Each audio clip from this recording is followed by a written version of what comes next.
اللہ تعالیٰ جو فیصلے فرماتا ہے اس کو سننے کی کوشش کرتے ہیں ہمیشہ.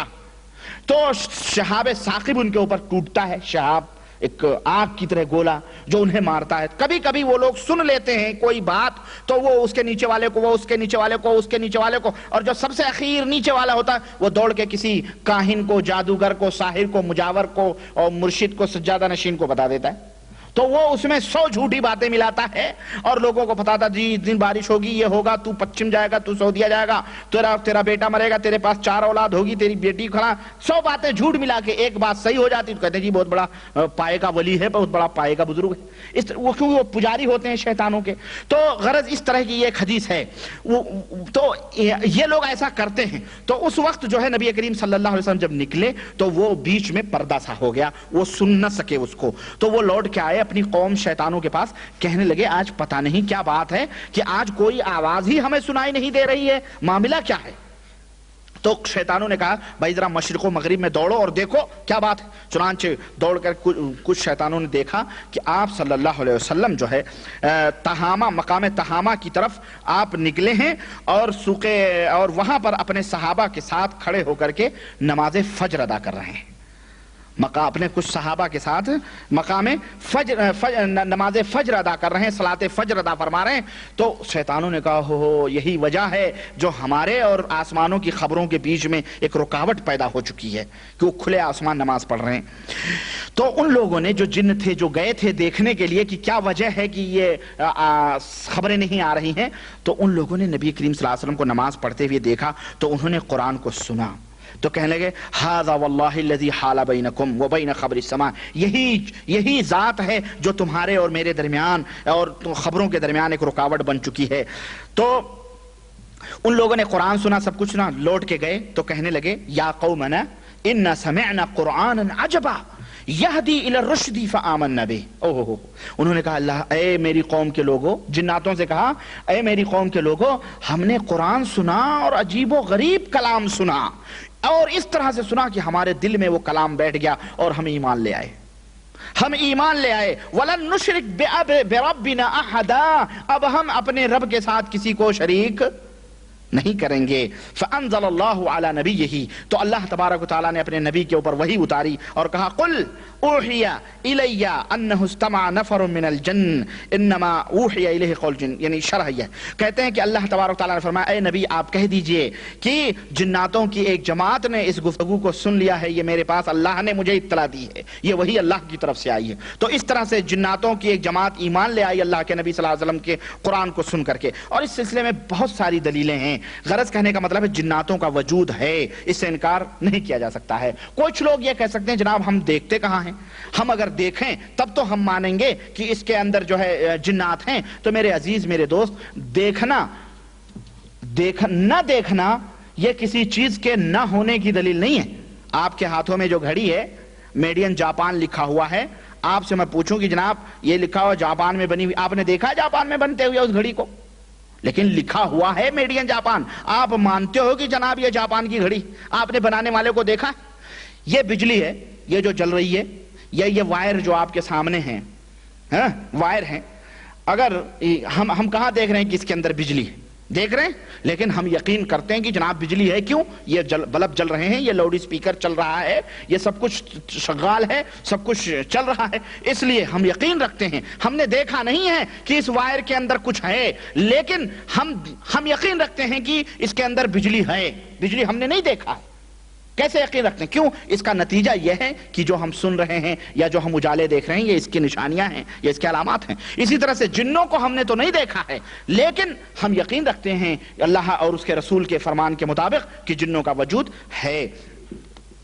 اور سب سے بڑی بات یہ ہے کہ ہم یہ کہیں ان اللہ علی کل شیء قدیر، اللہ تبارک و تعالی ہر شے کے اوپر قادر ہے. اچھا یہ ایک چیز، یہ اب یہ جو جن ہوتے ہیں یہ تو ثابت ہو گیا نا جنوں کا وجود ہے. یہ جن کئی قسم کے ہوتے ہیں. 5 منٹ اور باقی ہے. جن کئی قسم کے ہوتے ہیں. جن حضرت یعنی کئی ان کے اندر اقسام ہوتے ہیں. حضرت ابو ثعلبہ خشنی رضی اللہ تعالیٰ عنہ کہتے ہیں کہ قال رسول اللہ صلی اللہ علیہ وسلم الجن 3 اصناف، جن 3 قسم کے ہوتے ہیں. جن کی 3 صنفیں ہیں، 3 قسمیں ہیں. صنف لہم اجنحہ یطیرون فی الہوا، ایک قسم جناتوں کی ہے جو ہواؤں میں اڑتی ہے، ان کے پر ہیں اور وہ ہواؤں میں اڑتے ہیں. جناتوں کی ایک قسم پروں والی ہے جو ہواؤں میں اڑتے ہیں. وہ اور وصنف حیات و عقارب، اور دوسری قسم یہ سانپ اور بچھو وغیرہ ہیں، ان کی شکلوں میں وہ ہوتے ہیں، سانپ اور بچھوؤں کی شکل میں بھی جنات ہوتے ہیں، دوسری قسم ہے. اور جنات کی تیسری قسم یہ ہے کہ جو یعنی ہم اور آپ کے بیچ میں ہوتے ہیں، سمجھیے، یعنی کہ ہمارے اور بیچ میں رہتے ہیں، وہ ہمارے آپ کے بیچ میں رہتے ہیں، ایک جگہ رہتے ہیں، دوسری کے جاتے ہیں، قیام کرتے ہیں، کہیں خیمہ بنا لیا، کہیں کچھ زمینوں کے اندر وہ مطلب سفر بھی کرتے ہیں، مقیم بھی ہوتے ہیں، المہم چلتے پھرتے لوگ ہیں. جناتوں کی یہ تیسری قسم ہے. اس حدیث کو طبرانی، حاکم اور بیہقی نے روایت کیا ہے اور صحیح سند کے ساتھ، چنانچہ علامہ البانی نے بھی اس حدیث کو صحیح قرار دیا ہے. تو اس طرح پتہ چلا کہ جناتوں کی 3 قسمیں ہیں. سمجھ میں آ رہی بات؟ یہ نئی معلومات ہے جو میں آپ کو دے رہا ہوں، آپ نے کبھی سنی بھی نہیں ہوں گی، خواب و خیال میں بھی. یہ اب آپ دیکھیں اللہ کے نبی صلی اللہ علیہ وسلم نے کن چیزوں کو کس طرح کھول کر کے بیان کیا ہے، لیکن ہمیں نہ سننے کا موقع ملتا ہے اور نہ ہی ہمارے علماء ان تمام سے چیزوں کو بتلاتے ہیں. بس جناب علی پڑیے دے دیے، خلاص معاملہ ختم. اچھا، جن کے رہنے کی جگہیں کیا ہیں؟ چنانچہ جن جو ہے زیادہ تر خالی مکانات میں، ویران جگہوں پہ رہتے ہیں، جیسے صحرا ہے. اسی طرح سے وہ مکانات، وہ گھر ہیں جن میں کوئی بھی نہیں رہتا ہے. اسی طرح سے گھور ہیں، گندگی گھاریاں ہیں، گندی گو پھینکنے کی جگہیں ہیں، حمامات وغیرہ ہیں، یعنی اور اسی طرح سے انسانوں کے ساتھ بھی کچھ جن رہتے ہیں. تو اس طرح سے یہ زیادہ تر یہ لوگ ان جگہوں پہ رہتے ہیں. اسی لیے اللہ کے رسول صلی اللہ علیہ وسلم جب صحرا کی طرف نکلتے تھے تو آپ صلی اللہ علیہ وسلم جو ہے، اللہ کے نبی صلی اللہ علیہ وسلم صحرا کی طرف نکلتے تو جناتوں سے ملاقات ہوتی، تو آپ انہیں قرآن پڑھتے، انہیں قرآن سکھلاتے، جیسا کہ صحیح بخاری اور صحیح مسلم کے اندر یہ بات ثابت ہے. اسی طرح سے اور بھی حدیثیں کہ اللہ کے رسول صلی اللہ علیہ وسلم، حضرت زید ابن ارقم رضی اللہ تعالیٰ عنہ سے روایت ہے، کہتے ہیں کہ اللہ کے رسول صلی اللہ علیہ وسلم نے فرمایا ان هذه الحشوش محتضرة فاذا اتى احدكم الخلاء فليقل اللهم اني اعوذ بك من الخبث والخبائث. آپ صلی اللہ علیہ وسلم نے فرمایا یہ وحوش جو ہیں، یعنی یہ مکانات جو ہیں، حمامات وغیرہ جہاں یعنی سنڈاس روم وغیرہ، یہاں پہ جنات لوگ رہتے ہیں. آپ صلی اللہ علیہ وسلم نے فرمایا، اے لوگو یہ مقام جو ہیں یہاں جنات لوگ رہتے ہیں، تو جب بھی تم میں کا کوئی شخص ایسی جگہوں پہ آئے تو وہ یہ دعا پڑھے کہ اے اللہ اعوذ بک من الخبث والخبائث. یہ دعا پڑھ لیا کرو، جنات لوگ رہتے ہیں.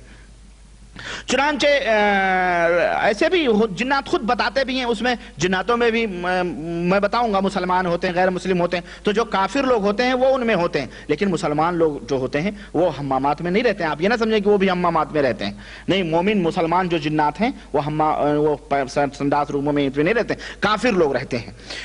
اسی طرح سے آپ صلی اللہ علیہ وسلم نے یہ بھی فرمایا کہ لا یبولن احدکم فی جحر، کہ اے لوگو تم میں کا کوئی بھی کسی بھی سوراخ کے اندر پیشاب نہ کرے، کیونکہ سوراخ کے اندر بھی کبھی کبھی وہ جناتوں کے مسکن ہوتے ہیں، جناتوں کی جگہیں ہوتی ہیں. یہ بھی تو اس طرح سے یعنی یہ حدیثیں بتاتی ہیں کہ جنات ایسے مقامات پہ رہتے ہیں جہاں پہ صحرا ہو اور خالی اور گندی جگہیں وغیرہ ہوں. اب سوال ایک پیدا یہ ہوتا ہے کہ کیا جنات کھاتے اور پیتے بھی ہیں؟ تو یقیناً وہ جنات کھاتے بھی ہیں اور پیتے بھی ہیں، جیسا کہ پیچھے حدیث میں نے ابھی آپ کو بتلائی ہے کہ انہوں نے پوچھا ہمارا کھانا کیا ہے، تو آپ صلی اللہ علیہ وسلم نے بتلایا کہ وہ ہڈی ہے جس پر اللہ کا نام لیا گیا ہو، جب تم اٹھاؤ گے تو وہ گوشت سے کیا ہو جائے گی، وہ بھر جائے گی. اب پینے کی دلیل اللہ کے رسول صلی اللہ علیہ وسلم نے فرمایا، اور اس سلسلے میں ایک اور حدیث ہے حضرت ابو ہریرہ رضی اللہ عنہ کی، کہتے ہیں ہم نبی کریم صلی اللہ علیہ وسلم کے پاس ساتھ تھے، وضو کا پانی لے کے چل رہے تھے، تو آپ صلی اللہ علیہ وسلم کو قضائے حاجت کی ضرورت پڑی اور آپ باہر نکلے تو آپ صلی اللہ علیہ وسلم نے فرمایا کہ دیکھا میں پیچھے جا رہا تھا. حضرت ابو ہریرہ رضی اللہ تعالیٰ عنہ کہتے ہیں کہ آپ صلی اللہ علیہ وسلم کے پانی کا لوٹا لے کر کے میں پیچھے آپ صلی اللہ علیہ وسلم کے جا رہا تھا. فقال، تو آپ صلی اللہ علیہ وسلم نے فرمایا کہ من ھذا، یہ کون ہے، کون میرے ساتھ آ رہا ہے. ایک سیکنڈ کے لیے یہاں بھی ٹھہریں، ایک سیکنڈ کے لیے ٹھہریں. یہ حدیث کون سی ہے معلوم ہے آپ کو؟ یہ حدیث آپ کو اللہ آپ کا بھلا کرے، یہ حدیث صحیح بخاری کی ہے. صحیح بخاری کی روایت میں ہے، ابو ہریرہ رضی اللہ عنہ کہتے ہیں کہ ہم نبی کریم صلی اللہ علیہ وسلم کا پانی کا لوٹا لے کے آپ کے پیچھے جا رہے تھے، تو آپ صلی اللہ علیہ وسلم نے محسوس کیا کہ کوئی میرے پیچھے آ رہا ہے، تو آپ نے فرمایا من ھذا، کون ہے؟ فقال انا ابو ہریرہ، تو آپ نے فرمایا کہ اللہ کے نبی میں ابو ہریرہ ہوں. ایک سیکنڈ ذرا سوچیں یہاں کیا تعویل کریں گے جو لوگ یہ کہتے ہیں کہ حضور کو پیٹھ پیچھے کا بھی سب کچھ کا علم تھا, آگے پیچھے اوپر نیچے دائیں بائیں. ایک شخص آپ کا خادم آپ نے ہاتھ میں لوٹا لے کے چل رہا ہے پیچھے, اور آپ کو علم بھی نہیں ہے کہ آپ صلی اللہ علیہ وسلم کے پیچھے کون آ رہا ہے. سمجھ آئی بات مسلمانوں؟ آگے بڑھے. یہ سب پوائنٹس ہیں, یہ سب ذہنوں میں رکھیں. یہ جو مردود ہے نا, یہ جو ابھی میں ایک تقریر سن رہا تھا, میرے تو خون جل گیا, میرا تو خون کھول گیا کمینہ. وہ کہہ رہا نبی کریم صلی اللہ علیہ وسلم اپنی قبر میں زندہ ہیں, جو زندگی نہ مانے وہ, جو زندہ مانے وہ مومن ہے, اور جو زندگی نہ مانے وہ کافر ہے. اور جب ہم بولتے ہیں نا تو کہتے ہیں جی آپ بڑا جذبات میں بول جاتے ہیں, بڑا سخت بول جاتے ہیں. اس سے بھی سخت کوئی بات ہو سکتی ہے, ٹھیک ہے وہ برا ہے, بد اخلاق ہے, ہمیں بد اخلاقی نہیں کرنی چاہیے, لیکن دل چلتا ہے, انہیں کون سمجھائے. اور دلیل کیا رہے گا؟ محمد الرسول اللہ, محمد اللہ کے رسول ہیں, محمد اللہ کے رسول ہیں. تو جب محمد اللہ کے رسول ہیں اور قیامت تک آپ کی رسالت ہے تو آپ بھی زندہ ہیں. میں نے کہا اس نالائق سے کوئی کہے, قرآن کی آیت ہے محمد الرسول اللہ والذین معہ اشداء علی الکفار رحماء بینہم, کہ محمد اللہ کے رسول ہیں. آگے بڑھ, والذین آمنوا والذین معہ, اور جو آپ صلی اللہ علیہ وسلم کے ساتھ ہیں. کون ہیں آپ صلی اللہ علیہ وسلم کے ساتھ؟ تو وہ بھی تو ہیں. تو جب وہ بھی ہیں اور وہ بھی ہیں تو دونوں میں فرق کیا رہا؟ تو ان کو بھی زندہ مانا حضرت عثمان غنی شہید نہیں ہوئے ہیں, زندہ ہیں, اپنی قبر میں زندہ ہے. نعوذ باللہ. دیکھیں آپ, آدھا تیتر آدھا بٹیر. اب امت اس کے اوپر ہو قرآن سے دلیل دے رہا ہے, نعرے رسالت, حیات النبی زندہ باد, حیات النبی زندہ باد. یہ نعرے لگاتے ہیں. ہمارے پاس کیسٹ موجود ہے, پنجابی میں ہے, پاکستان سے آئی ہے. سوچیں آپ, اللہ خیر کرے. بس کیا میں بتاؤں, یہ دیکھیں کہہ رہے ہیں کہ من ھذا, کون ہے میرے پیچھے آ رہا ہے؟ فقال انا ابو ہریرہ. تو آپ تو ہفتے ابو ہریرہ کا, میں ابو ہریرہ. لیکن فقال ابغنی حجارا, ابو ہریرہ ذرا پتھر وتھر ڈھونڈو, استنفذ بہا, میں ذرا اسے پتھر سے استنجا کرنا چاہتا ہوں. ولا تاتنی بعظم ولا بروثۃ, دیکھنا ہڈی اور گوبر وغیرہ نہیں لانا. فاتیتہ بحجار احملها فی ثوبی حتی وضعت الی جنبہ. آپ صلی اللہ علیہ وسلم استنجا فرما رہے ہیں, اندھیرا رہا ہوگا, ظاہر ہے اندھیرا ہی تھا نا معاملہ, نہیں تو اجالے میں کہاں حضور صلی اللہ علیہ وسلم. تو کہہ رہے ہیں میں اپنے دامن میں پتھروں کو اٹھایا اور لا کے حضور کے بغل میں رکھ دیا. ثم انصرفت, پھر میں پلٹا, حتی اذا فرغ, یہاں تک کہ جب فارغ ہو گیا آپ صلی اللہ علیہ وسلم, مشیت معہ, تو میں آپ کے ساتھ چلا. فقلت, تو میں نے کہا ما بال العظم والروث یا رسول اللہ. کہنے لگے اللہ کے نبی آپ نے کہا کہ ہڈی اور گوبر نہیں لانا, یہ کیا مطلب ہے, اس کا کیا بات ہے یہ؟ فقال, تو آپ صلی اللہ علیہ وسلم نے فرمایا ہما من طعام الجن, وہ دونوں تمہارے جن بھائی جو ہیں ان کے کھانے ہیں. وَأَنَّهُ أَتَانِي وَفَدٌ جِنٌ نصیبین, نصیبین ایک جگہ ہے وہاں کے, ہمارے پاس کچھ لوگ آئے تھے جن لوگ, انہوں نے ہمیں یہ تو انہوں نے مجھ سے کھانے کے بارے میں پوچھا, تو ہم نے تو فدعوت اللہ لہم, تو میں نے ان کے لیے دعا کی. انہوں نے ہم سے کھانے کے بارے میں, اپنے خوراک کے بارے میں پوچھا, تو میں نے ان سے اللہ کے لیے دعا کی کہ اللہ یمر بعظم ولا بروثۃ الا وجدوا علیہ طعما, کہ وہ جہاں کہیں بھی کسی ہڈی یا کسی گوبر سے گزریں تو وہ ان کے لیے اللہ تعالیٰ کھانا بنا دے اس کو, تو یہ ان کے لیے کھانا ہے. اس لیے اس سے تو اس حدیث سے پتہ یہ چلا کہ بہت ساری باتیں پتہ چلی, معلوم ہوئیں, لیکن ایک بات جو مین ہے یہ کہ ان کی وہ کھاتے بھی ہیں. وہ کیا ہیں؟ کھاتے بھی ہیں. اب پینے کا ثبوت کیا ہے؟ صحیح مسلم کے اندر حضرت عبداللہ ابن عمر رضی اللہ تعالیٰ عنہ کی روایت ہے, کہتے ہیں کہ رسول اللہ صلی اللہ علیہ وسلم نے فرمایا اذا اکل احدکم فلیأکل بیمینہ, کہ اے لوگو تم میں کا جب کوئی کھانا کھائے تو اپنے داہنے ہاتھ سے کھانا کھائے. وَإِذَا شَرِبَ فَلْيَشْرَبْ بِيَمِينِهِ, اور جب تم میں کا کوئی پانی پیے تو داہنے ہاتھ سے پانی پیے. فَإِنَّ الشَّيْطَانَ يَأْكُلُ بِشِمَالِهِ, اس لیے کہ شیطان اپنے بائیں ہاتھ سے کھاتا ہے. وَيَشْرَبُ بِشِمَالِهِ, اور اپنے بائیں ہاتھ سے پانی پیتا ہے. یہ حدیث صحیح مسلم کے اندر موجود ہے. تو اس حدیث سے ہمیں معلوم ہوا کہ شیطان کھاتے اور پیتے بھی ہیں. اور اس حدیث سے ہمیں یہ بھی معلوم ہوا کہ ایک مسلمان کو داہنے ہاتھ سے کھانا چاہیے اور داہنے ہاتھ سے پانی پینا بھی چاہیے. اب یہاں ایک چیز میں آپ کو علمی طور پہ اور بھی بتا دوں اور بات ختم کروں کہ بعض لوگ مارے تکلف کے شیشے کا گلاس ہے, الومنیم کا گلاس ہے, اسٹیل کا گلاس ہے, چمکدار ہے, بہت بڑے فنکشن میں بیٹھے ہوئے ہیں, بہت بڑا پارٹی ہو رہی ہے اور جناب عالی یہ گلاس ہے تو گلاس اٹھاتے ہیں تو بائیں ہاتھ سے اٹھاتے ہیں. کیوں؟ دائیں ہاتھ سے اٹھائیں گے تو گندا ہو جائے گا. سوچیں آپ, یہ آج کل ترقی یافتہ سمجھا جاتا ہے. بائیں ہاتھ سے اٹھائیں گے, ایک تو بائیں ہاتھ سے لینا بھی ممنوع ہے, یہ بائیں